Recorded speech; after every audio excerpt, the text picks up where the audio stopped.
काय नाव तुमचं? ओम राम बार. अच्छा. ओम बारबोले.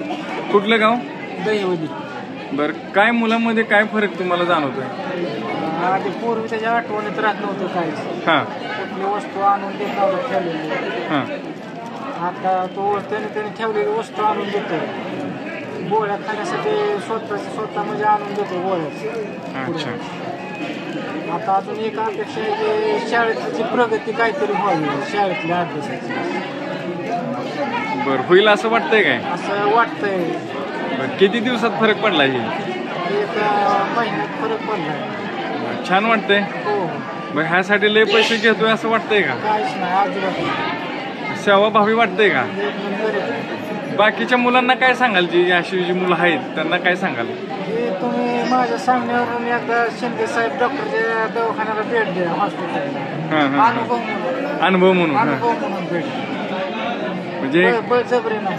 अच्छा, स्वतःच्या अनुभवासाठी घेतलं पाहिजे औषध. छान वाटतंय.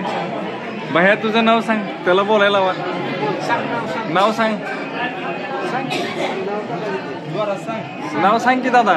हा, कुठं राहतोय? बर, बोलतोय.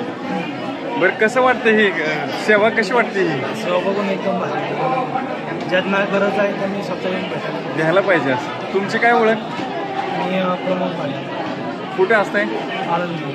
आळंदी रोड. घ्यायला पाहिजे औषध, घ्यायला पाहिजे. आता आपण इकडे टनूकडे येऊया. वकील साहेब, सर तुम्हाला तुमचा काय अभिप्राय? जे अशा टनूमध्ये जे काही मुलं आहेत, जी मुलं चालत नाहीत, बोलत नाहीत, त्यांना काय सांगाल ह्या अनुभवावरून?